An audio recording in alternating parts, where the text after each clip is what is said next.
Yo, what is up? It's your boy JadeJonny back here. Hello, how you doing, everybody? Today we're back to Wild Hearts. We have a new exclusive Wild Hearts card reveal. I'm so excited for this. I've been staring at this card for so long because it makes me so happy, and I wanted to make sure I went in depth as possible with this card. So let's go ahead and jump on into it. So, to start off, the card itself is Igwatta. It is a 4-cost card that has 6 power, and its attributes are wild, aquatic, and elusive. Though, as of right now, currently, only wild is really the part that matters there. It has a debut that allows it to return another friendly ally in this field to your hand and gain power equal to the power they had. The power they had, not the power that they have printed on it. So, if you have a card that is buffed up extremely high and you bounce it back to your hand, you not only get that character's debut ability back, but you also remain to be able to keep power as well. On top of that, it has an ongoing that says whenever an opposing ally is KO'd in this field, you gain a VP. As we all know, you only need a handful of VP to win. So this is an extremely powerful effect. I mean, like, you could win on, like, round 3 with enough VP. Now, granted, Igwatta doesn't have a very cost-effective way to actually get it onto the board on round 3. But the fact remains it's possible. And that's what matters, is that it is possible. Let's go ahead and talk about some strong debuts that you're able to bounce back to your hand so you can reuse. So first off, we're going to start with Ferocity because, as you guys can see, Igwatta is a Ferocity card. So let's go ahead and start with our Ferocity cards. Start off, we have Gel Ice. Gel Ice is a very strong card that got revealed a while back ago. Choose an opponent, take a random card from their hand on debut. It also has speed, so you can play this and then proceed to bounce it back to your hand and with Igwatta and then play it again, so you're able to rip 2 cards from their hand. Now, of course, this does cost a total of 8 VP to do in this manner, but if you play Gel Ice on, like, turn 1 and then you, like, you know, or turn 2 or whatever, and you then proceed to play Igwatta and then bounce it back to your hand, you're able to play the preceding turn. It's just very solid hand rip. Not only that, it has a KO ability. This is discard the top card of each opponent's deck. If you discard the, if you discard cost over 3 or more, gain 1 VP. Extra VP. It's just all around valuable. Next up, we also have Lattice here that you can be playing that will allow you to discard a random card from your hand to give -4 to opponent. I mean, you play this, discard a random card from your hand as long as you don't hit the Igwatta. You then play the Igwatta, bounces back to your hand, and get another -4. It's just a very powerful effect going on over there in the Ferocity land. Next up, not only that, we also have Sealand, which allows you to move an ally to this field and reveal the top card of your deck. If the revealed card matches the style of that ally, gain 1 VP. You're just gaining so much VP with these abilities. It's just outrageous. Absolutely outrageous. And it has 3 power, which is 1 more than Lattice here for the same amount of cost. It just works so well with Igwatta. It just works so well with Igwatta. Not only that, let's get into our Tactics card, which are also very powerful combinations to go alongside Igwatta. We have Autolot, which has the debut of KOing an opposing ally played this round. If they were wild, you also gain a VP. You know what else profits off of getting creatures KO'd and wanting to get more VP? That's right, Igwatta. You can play this. You can play Autolot and then pop a card on their board, play Igwatta, bounce it back to your hand, and play Autolot again, and then destroy another creature. I mean, these 2 cards were made for each other. Igwatta and Autolot were just made to be played together. But that's not even all of it, okay? Now we're moving on to Crocian, who has Guardian, which allows you to protect your board by forcing all targets to go toward itself. And it has a debut that allows you to move another ally. If they are a friendly ally, you gain a VP. You know what would be really awesome? If you just needed to move your creature over to another... If you just needed to move Igwatta over to another zone and so that it could see another creature getting destroyed. Oh, look at that! That's exactly what Crocian allows you to do. And, again, free VP! Name something that's more amazing than that. Next up, we have Illusion, which allows you to put up one more cost Tamer card from your discard pile into your hand. It allows you to recycle those Tamer cards so that you're able to do more things, more ridiculous things, like maybe add your removal back to your hand. That's always really cool, right? And then you get to move a friendly creature of that card style. Now, I don't need to tell you guys, but Ferocity is known for KOing creatures, and you know what would be even better than just KOing creatures? Also, getting to redirect your Igwatta to a better zone. It just works.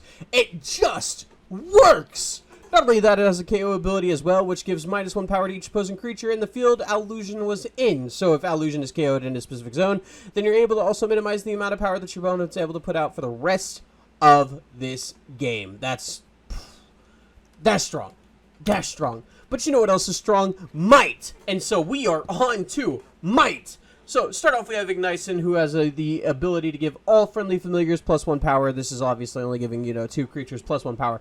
But, what you may have not realized is it has a debut ability. So you know what happens with debut abilities. That's right, if they're bounced back to your hand, you can play them again and get those debut abilities again!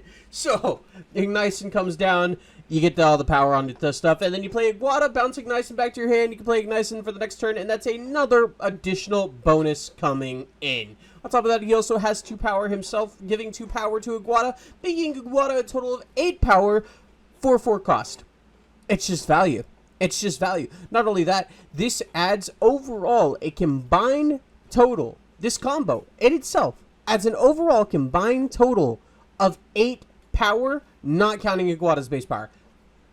It's ridiculous. It's ridiculous. Ignition is always going to be one of my favorite Might cards just because it's so underappreciated. But you know what else is underappreciated? Sparrolt. Sparrolt is probably one of the greatest cards to ever come to the Might style, and he is amazing.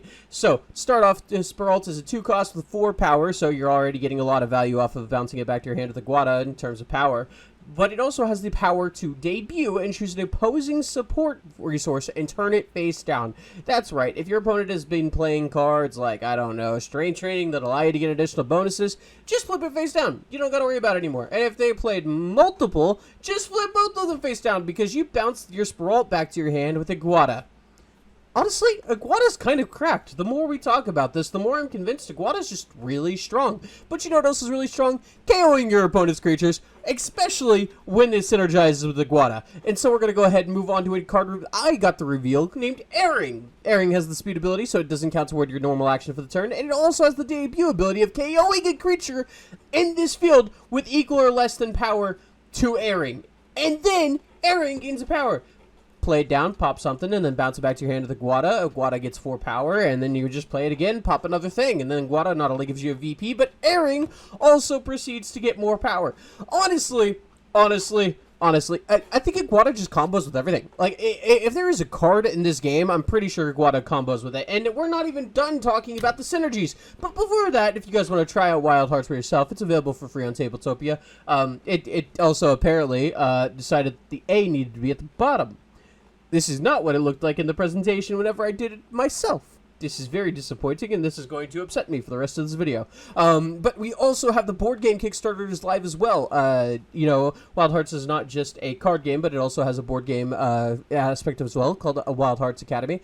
And if you guys aren't interested in that aspect, you can, however, back it with $1 so that you're able to get your add-on bonuses, which will allow you to get a $10 starter deck for 2 players. You get a 2-player starter deck for $10. It's just really good value. It's just really, really overall good value. I mean, two decks for $10. Now, they are demo decks, so they probably will not be legal for tournament play in the future. However, you will get to experience the game in person with very good quality card stock. So why don't you guys go ahead and check out that Kickstarter. It'll be linked down in the description down below or in the comment section down below. Next up, we are going to get back to our strong debut abilities and talk about our special debuts. Start off with Pingost, one of my personal favorites. It has the speed ability, so it doesn't count as a normal action to go ahead and play it this turn, but it also has the debut ability of shuffling 2 special attack tokens into your deck. Now, you may be wondering what special attack tokens are, and I forgot to include a clip of it. So, hopefully Editor Me remembers. Editor Me will not remember. I can tell you that right now. It is very late night, and Editor Me will not remember to put this in there.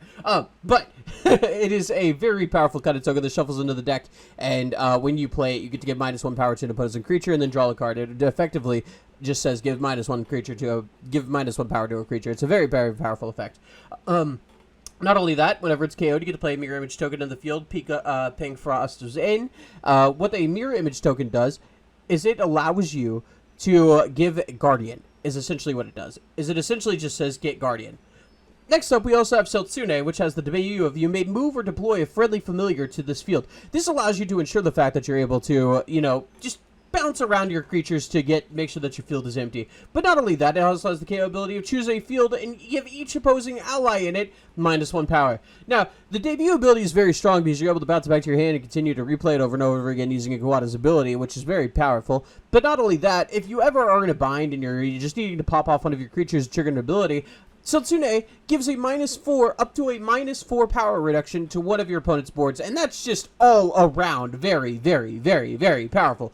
Not only that, now we're going to go over to our last card in the special debut. We have our Enchantress. Enchantress has the ability to shuffle one special attack token into your deck for each opposing creature in this field, meaning you can get up to 4 special attack tokens inside of your deck, which, again, when you play them, they replace themselves. When you draw them, they are a free -1 power, which is just inherently strong as it is. Not only that, it has an ongoing ability where its power is equal to the number of resources you have. If you bounce this back to your hand with 5 resources, that means that your Igwatta is going to be getting 5 power. And not only that, but you also get the debut again of shuffling in more special attack tokens. I don't know how many special attack tokens you need realistically, but I think at this point we can call that number all of them. You will need all of the special attack tokens if you're going to be playing this combination, because Jesus Christ, it's so many.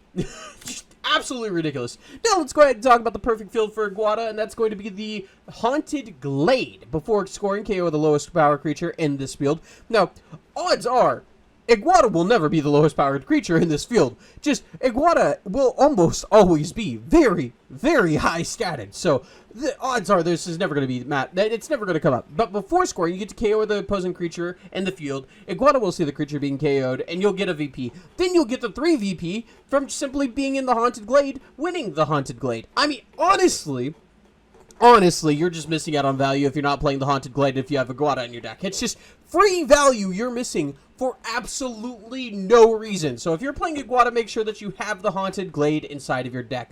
Let's go ahead and move on to our good familiar combos for Igwatta. Now, first off, we have debut. You may KO a 0 cost, make KO a 1 or less cost ally in this field for Rapture. Ongoing, whenever an ally is KO'd in this field, Rapture gains +1 power. Not only does it KO a creature on entry, however, you also then proceed to get a VP, because guess what? Igwatta Saw got KO'd. On top of that, you're also gaining more additional value, because he himself profits off of seeing creatures be KO'd. Rapture is just such a powerful card. On top of that, you also can just minimize the amount of creatures that can get on board early game. That's just in itself very, very strong. So, yeah, Rapture, very, very... Honestly, I'm 90% sure Rapture is every single Ferocity familiar that I've suggested, because I have a couple combinations, so I'm pretty sure that Rapture is every single one of them. Next up, we have Illusion, who has the debut of giving an opposing ally in this field -1 power, and you may move a friendly ally in this field. So, this allows you to relocate your Igwatta whenever you need to, but it also has the special rule of you ignore the unique rule, meaning you can have not 1, but 2 Igwattas on the board at the same time! Absolutely insane. I don't know what the devs were cooking, but 2 Igwattas might just be slightly better than 1 Igwatta. Just slightly. I might not be good at math, but 2 is almost usually more than 1. So, very interested to see how many people are cooking with this, because I think this personally is probably my favorite combination of familiars to go alongside Igwatta. Next up, we also have the good familiar combos. I'm not going to talk about Rapture again, but we are going to talk about Vaporeon. Trigger a friendly ally's debut effect in any field. You know who has a debut effect? That's right, almost every single card you're playing alongside Igwatta. Oh, wait, Igwatta does too! I don't know, man. I don't know. The devs are cooking. The devs are cooking, okay? I said Illusion might be my favorite. This is probably my second favorite. I do like the idea of triggering your debut abilities every single turn.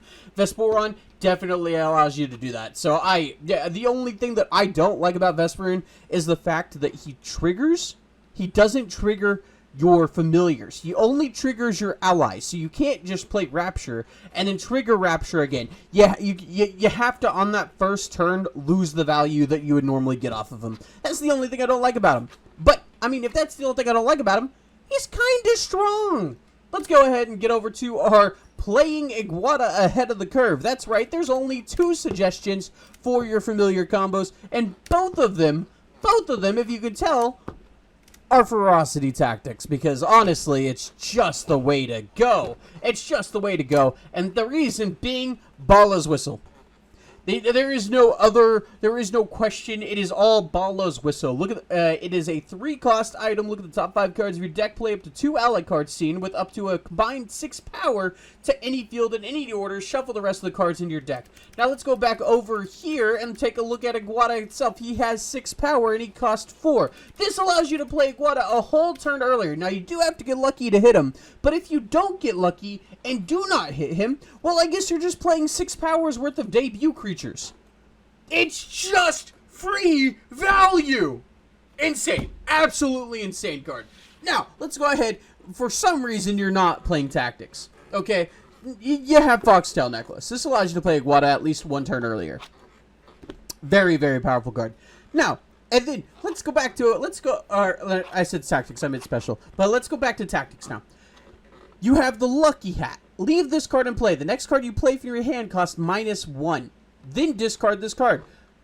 Again, same as Foxtail Necklace. It allows you to play Igwatta not on turn 3, but on turn 2. And at the end of your round, if you have not played a card, Lucky Hat, guess what? It just stays on the board. It just waits until you play a card to be discarded.